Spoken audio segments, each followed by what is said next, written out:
Assalamualaikum warahmatullahi wabarakatuh. Waalaikumsalam warahmatullahi wabarakatuh.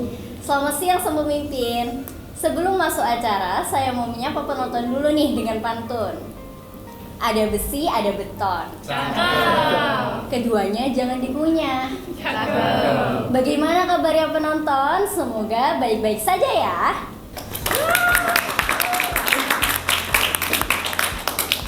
Perkenalkan, nama saya Nisa selaku pembawa acara dalam talk show kali ini. Alhamdulillahirobbilalamin, kita masih diberi kenikmatan oleh Allah Subhanahu wa taala sehingga kita bisa berkumpul di sini. Shalawat serta salam semoga tetap tercurahkan kepada junjungan kita Nabi Muhammad SAW yang telah membawa kita menuju jalan kebenaran, yakni jalan Islam. Hari ini kita berkumpul di sini dalam acara talk show untuk memperingati Tahun Baru Islam 1445 Hijriah. Dan tema talk show kita adalah, ada yang tahu temanya apa hari ini? Nggak tahu. Tema kita hari ini adalah Semangat Hijrah Sang Pemimpin. Di depan saya sekarang sudah ada pembicara kita. Assalamualaikum Salwa. Waalaikumsalam. Gimana kabarnya? Alhamdulillah baik. Alhamdulillah. Gak kalah keren, ada Mas Gadri. Assalamualaikum Mas. Waalaikumsalam Nisa. Apa kabarnya? Baik, alhamdulillah. Alhamdulillah. Sesuai dengan tema kita, Semangat Hijrah Sang Pemimpin. Menurut Mas Gadri, kira-kira ada keterkaitannya nggak dengan Tahun Baru Islam? Oh ada dong, karena di tema yang ini ada semangat, ada hijrah, sang pemimpin, dan tahun baru Islam. Nah, dalam menyambut tahun baru Islam ini, kita sebagai generasi muda harus semangat dalam berhijrah. Nah, hijrah itu berasal dari bahasa Arab yang berbunyi hajaro yahruju hajron, yang berarti memutuskan atau meninggalkan. Nah, konteks meninggalkan bukan berarti kita pergi dari titik A ke titik B ya. Nah, konteksnya itu berarti kita meninggalkan kebiasaan-kebiasaan buruk kita dan meninggalkan hal tersebut ke kebiasaan yang lebih baik. Subhanallah. Kalau menurut Kak Salwa, gimana tanggapannya? Iya sih, aku juga setuju banget. Karena semoga ya kita ini tuh bisa lebih baik daripada tahun kemarin, bulan kemarin, dan juga hari kemarin. Karena berdasarkan sabda Rasulullah juga dalam hadisnya, barang siapa yang lebih baik daripada hari kemarin, maka termasuk orang yang beruntung. Dan semoga kita termasuk dalam orang-orang yang beruntung itu. Amin. Amin. Oke, kita lanjut ya.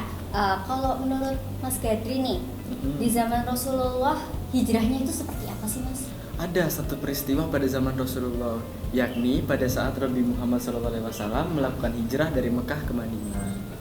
Nah, pada saat itu orang-orang Quraisy tidak menyukai perjalanan Nabi Muhammad dari Mekah ke Madinah karena takut kalau Nabi Muhammad akan lebih lancar menyebarluaskan Islam di daerah Madinah. Maka pada saat itu juga kaum-kaum Quraisy berkumpul dan membuat rencana untuk membunuh Rasulullah SAW. Astagfirullahaladzim. Terus itu gimana? Nah, kelanjutannya setelah rencana mereka matang dan siap untuk dieksekusi, orang-orang Quraisy bergegas jalan ke rumah Nabi Muhammad SAW. Dan pada saat orang-orang Quraisy mengepung rumah tersebut, mereka memasukinya dan menemukan kasur berselimut hijau. Mereka mengira bahwa itu adalah Rasulullah SAW yang sedang tertidur. Pada saat dia buka atas izin Allah, ternyata itu adalah Ali bin Abi Thalib. Para pasukan-pasukan Quraisy pun terkaget-kaget karena meyakini bahwa orang yang di kasur tersebut adalah Nabi Muhammad. Maka dari itu Nabi Muhammad bisa menjalankan hijrahnya dengan selamat. Masya Allah. Oh iya Kak, emang apa yang terjadi di kota Mekah sehingga Rasulullah hijrah ke kota Madinah? Nah, kota Mekah saat itu tidak dapat menerima dakwah Nabi dengan baik. Maka oleh karena itu, Nabi Muhammad mengajak As-Sabiqun al-Awwalun untuk melakukan hijrah ke Madinah agar mempermudah penyebarluasan Islam. Oh begitu Kak ya? Iya, begitu. Nah, ada lagi nih peristiwa yang juga membuatku terkesan.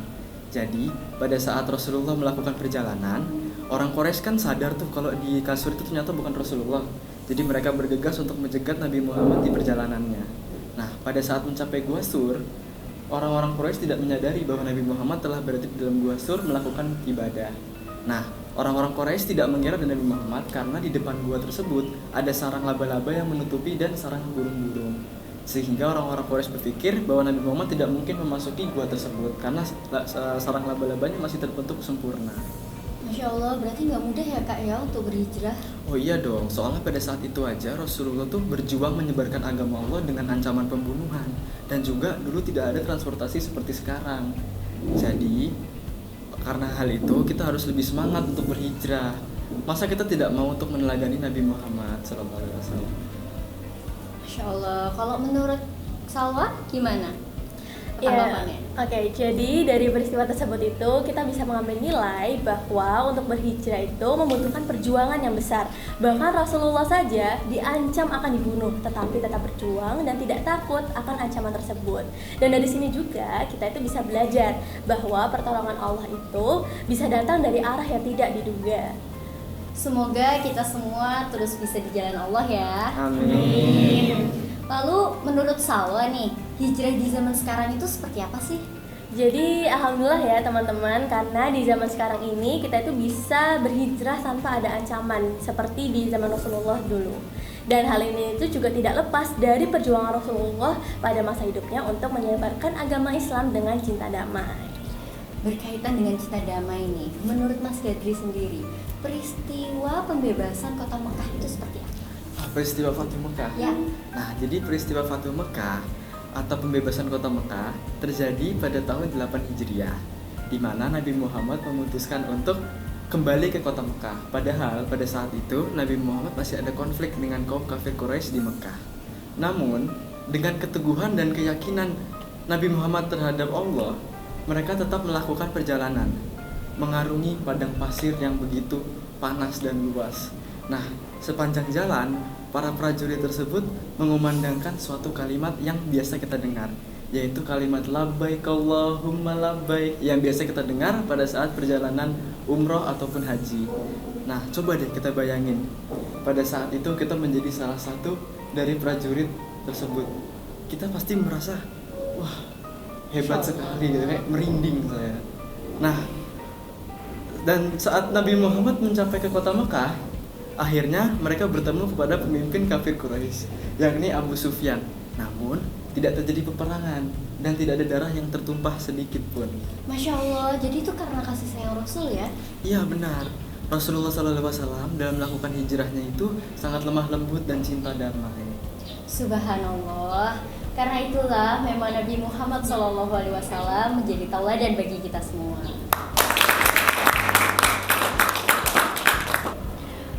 Kenapa Rasulullah SAW itu melakukan hijrah kembali di Mekah?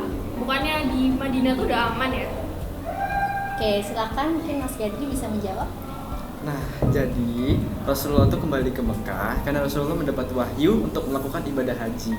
Maka dari itu, Rasulullah langsung mengajak pengikut-pengikutnya untuk kembali ke Mekah. Oke, sudah terjawab ya? Itu tadi dari segi sejarah ya, dari Mas Gadrinya. Sekarang kita ke Salwa. Jadi Salwa sebagai pembicara hijrah pada masa kini, menurut Salwa nih, gimana tanggapannya tentang semangat berhijrah untuk masa sekarang? Oke, jadi untuk tanggapan aku sendiri sih tentang semangat hijrah ya untuk masa sekarang itu. Jadi gini, yang pertama itu kita itu tidak boleh menutup mata dengan keadaan hari ini. Karena hari ini kan kita itu udah ada yang namanya internet, sosial media, dan di zaman Nabi itu belum ada gitu loh. Jadi informasi untuk hari ini itu tersaji dengan cepat dan kita itu tidak bisa menolak perkembangan iptek atau ilmu pengetahuan dan teknologi. Karena memang kehidupan ini akan terus berjalan dan memang seperti ini keadaan yang ada kan. Iya Kak, karena sekarang sudah melalui perkembangan teknologi yang cukup pesat, bagaimana cara untuk berhijrah di zaman sekarang?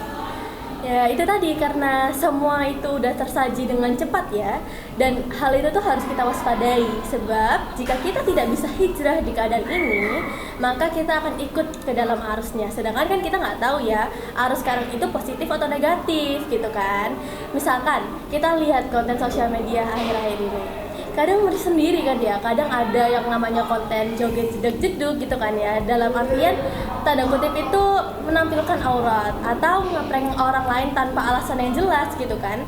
Itu kan kurang mendidik ya. Jadi kalau bisa itu kita itu menghindari hal tersebut, dan kita tuh harus bisa hijrah dari konten-konten yang membawa manfaat buruk menjadi konten-konten yang lebih bermanfaat. Ini masih dari segi sosial media ya. Ya.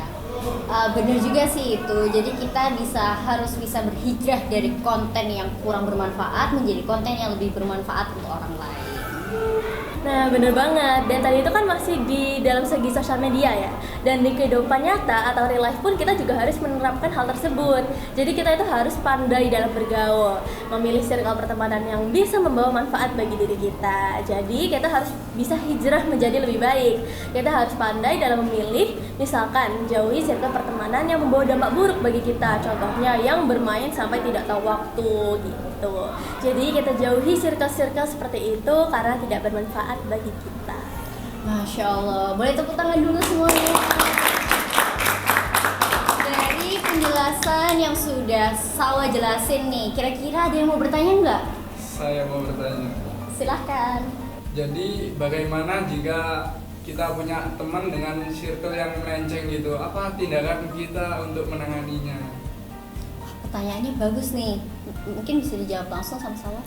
Jadi sebagai muslim yang baik, kita itu punya kewajiban untuk mengingatkan teman kita tersebut. Jadi ya kita ajak dia untuk melakukan hal-hal yang lebih bermanfaat, seperti membaca buku lantas membedahnya, atau membuat konten-konten yang lebih bermanfaat bagi orang lain. Contohnya tutorial memasak, berkebun, berolahraga, dan lain-lainnya. Jadi intinya kita harus mengajak teman-teman kita untuk berhijrah dan mulai melakukan hal-hal yang lebih bermanfaat. Wah, keren banget ya jawabannya. Jadi kita tidak meninggalkan teman kita dan mau untuk peduli dengan sesama. Tepuk tangan dulu dong. Nah, satu pertanyaan lagi nih Kak Salwa. Menyambung hal ini tadi dan berkaitan dengan semangat hijrah. Saat ini kan handphonenya semua pada smartphone ya? Iya. Kalau kita sudah asik dengan handphone tuh kadang kita lupa sama sekitar. Orang tuanya manggil, nggak menjawab, teman-temannya juga dan lain sebagainya. Kita tuh jadi kadang tuh suka acuh. Gimana nih tanggapannya Salwa?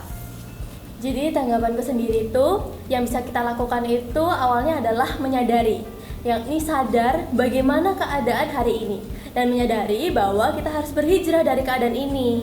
Misalkan kita sedang asik nih ya dengan handphone kita, terus tiba-tiba orang tua manggil tuh, maka yang harus kita lakukan adalah berhenti dengan bermain handphone dan langsung melakukan apa yang disuruh sama orang tua. Memang susah sih di awal, pasti bakal banyak banget godaannya.